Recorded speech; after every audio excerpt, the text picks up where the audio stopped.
cette analyse du récit coranique des gens de la caverne en démontrant une harmonie frappante entre le miracle divin et les lois biologiques. L'auteur explique comment la structure physique de la grotte, favorisant la ventilation naturelle et une exposition lumineuse précise, a permis la préservation des corps durant 3 siècles. Le récit souligne l'importance des mouvements corporels passifs pour éviter les lésions tissulaires, un concept validé par la médecine contemporaine. De même, la posture du chien à l'entrée est interprétée comme une stratégie d'optimisation métabolique facilitant une survie prolongée. Cette perspective rationnelle présente les détails scripturaires non pas comme des mythes, mais comme un véritable protocole de survie scientifique. En conclusion, l'œuvre suggère que la révélation s'appuie sur des phénomènes naturels maîtrisés plutôt que sur une simple suspension des règles de la physique. Mes frères et sœurs, bonjour. L'histoire des hommes de la caverne, on pense la connaître. C'est ce fameux récit 2 fois de ces jeunes gens qui auraient dormi pendant des siècles. Mais c'était bien plus qu'une simple fable. Aujourd'hui, on va regarder ça sous un angle complètement différent. Un angle auquel on ne s'attend pas. Alors, mettons de côté le miracle, juste un instant, imaginons que ce récit, au lieu de juste défier la logique, contienne un véritable manuel de survie. Un protocole scientifiquement cohérent. C'est la question un peu folle, mais fascinante. Quand on va creuser aujourd'hui, on va donc confronter ce miracle à la science. Tout simplement, la question est directe. Comment est-ce possible physiquement de dormir plus de 300 ans et de se réveiller comme si de rien n'était? Ok, alors voilà le point de départ. L'histoire de la sourate Al-Kahf dans le Coran, on a un groupe de jeunes avec leurs chiens qui fuient des persécutions. Ils trouvent refuge dans une grotte et ils y survivent pendant 309 ans. La grande question, c'est comment? Pour le savoir, il faut analyser les indices un par un. Et le premier indice, qui est absolument crucial dans cette enquête, c'est le lieu lui-même, la grotte. Mais attention, il faut tout de suite oublier l'image qu'on a tous en tête, la caverne sombre, froide et humide. Non, parce que le texte, lui, décrit quelque chose de bien plus sophistiqué. Le contraste est saisissant. D'un côté, on a l'idée reçue, la grotte c'est un tombeau, c'est l'inertie, le froid, et de l'autre, ce que le texte suggère est totalement différent. On ne parle pas d'une simple caverne, non, on parle d'un véritable microclimat, optimisé par une seule chose, préserver la vie. Et quand on regarde les détails de ce système très ingénieux, le texte parle de 2 ouvertures, l'une en face de l'autre. Ça crée une ventilation croisée naturelle. Ensuite, l'exposition au soleil. Le texte précise bien que le soleil entre au lever et au coucher, mais sans jamais frapper directement les dormeurs. Ça permet de réguler les rythmes biologiques tout en maintenant des niveaux d'oxygène, d'humidité et une température stable. Bref, c'est une capsule de survie, ni plus ni moins. L'environnement, c'est une chose, mais maintenant, il faut s'intéresser aux dormeurs eux-mêmes. Parce que, évidemment, être dans un bon endroit, ça ne suffit pas. Le corps, lui, doit aussi être préservé. Et là encore, le texte décrit une action très très spécifique. C'est là que le texte nous livre un détail qui pourrait paraître anodin, mais qui est au fait capital. Il dit que les dormeurs étaient tournés tantôt sur le côté droit, tantôt sur le côté gauche.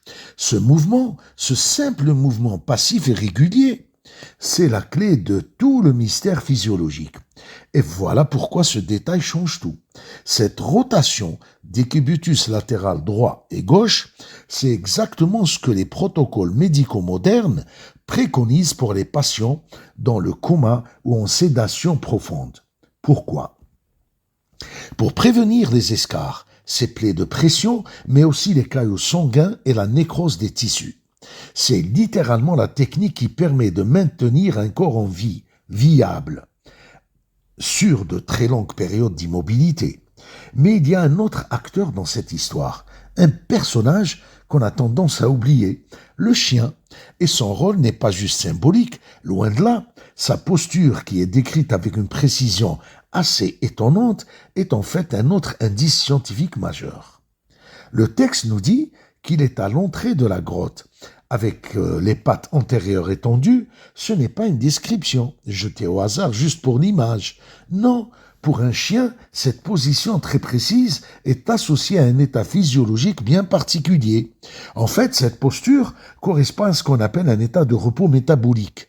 Concrètement, on veut dire que son rythme cardiaque chute et que ses besoins en énergie sont réduits au strict minimum.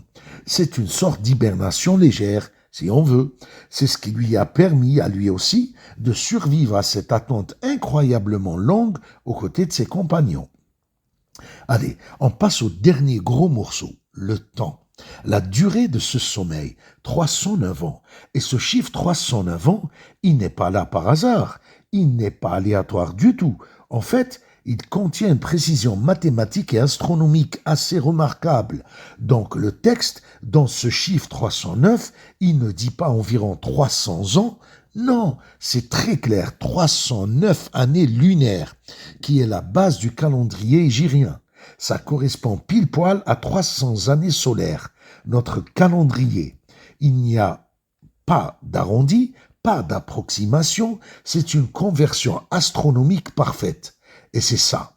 Ça renforce encore l'idée que chaque détail dans ce récit est voulu, qu'il est précis. Alors, qu'est-ce qu'on retient de tout ça? Quand on assemble tous les pièges de ce puzzle, la grotte, les corps, le chien, le temps, une image vraiment fascinante commence à se dessiner. Et c'est peut-être ça la thèse centrale qui émerge de cette lecture. L'événement qui est décrit ici n'est pas forcément une suspension des lois de la nature, c'est peut-être une utilisation parfaite, optimale de ces mêmes lois de la physique et de la biologie pour accomplir quelque chose d'absolument extraordinaire. Pour résumer, on n'a pas affaire à des miracles isolés, on a un système. L'orientation de la grotte, la ventilation, le retournement des corps, la posture du chien, la précision du calcul du temps, tout ça s'emboîte parfaitement pour former un protocole de survie complet, cohérent et, chose incroyable, scientifiquement plausible. Un protocole qui fait étranglement écho à ce qu'on sait aujourd'hui de l'hibernation et de la biostase. Et tout ça nous laisse avec une dernière question, une dernière pensée, si une histoire aussi ancienne peut être lue des siècles plus tard comme un manuel technique d'une telle précision. Combien d'autres secrets de ce genre attendent encore cachés dans les textes coraniques? Que la science vient de les redécouvrir, la question, bien sûr, reste ouverte. Sur ce, mes frères et sœurs, je vous reviens.